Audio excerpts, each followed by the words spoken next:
Ngayon, sa isang slum book na sinigutan ni Miss Nora Honor nung kabataan niya, ano daw ang favorite drink niya noon? A, orange juice, or B, water. Alam ko yan. Ano alam yun? na alam ko yan. Ano to? Siyempre, kapitbahay ng lola ko, si Miss Nora Nora Honor. Honor. Aba. Favorite niyang inumin dati na nakalagay doon sa slam book niya na hindi ko alam kung saan nanggaling to. Uy.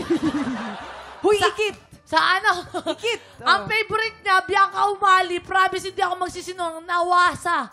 Nawasa. Ibig sabihin ng nawasa, Kuya Kim, pumasok ka na. Aba. National Water Administration Association, whatever. Ganun, nawasa. Yun. Kayo naman pero dito. mali naman ang sagot ni Harley. Mali! Alam mo ba, bago naging artista si Nora Honor noong 1950s, nagtitinda siya ng mga bagay-bagay doon sa release ng trend sa PNR, doon sa Bicol. Sa Bicol, nakalagay yun sa mga plastic.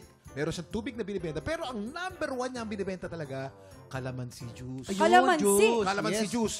Aba. Kaya, pagtanda niya, Orange ay, juice, naku. no? Orange Teka juice. muna. Ay. Teka muna, mapunta ako ron eh. Hindi, may addition. Baka hindi, ibang flavor yata to. Host ka rito, hindi ka nagpapaalam. Ay, hindi, ano. Sige. Nakakalimot ito eh. Okay. Nakakalimot ka eh. So, ang bestseller niya, calamansi juice, naalala niya ngayon, pwedeng orange juice imbis na calamansi juice. Yan.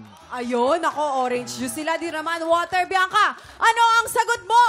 Palagay ko, orange juice. Orange juice Siyempre. ang sagot ni Bianca. Bahala. Ikaw ba ay kabog or sabog? Alamin na natin yan in 5, 4, 3, 2, 1. Uy, nagulat si Naku, Malanambal. Bianca, I'm so sorry. Pero tubig. Tubig ang paboritong inumin ni national artist, Miss Nora Honor. Hindi ko natanong sa kanya yan nung Oo, nag-shooting kami. okay lang yan. Nawasa yun.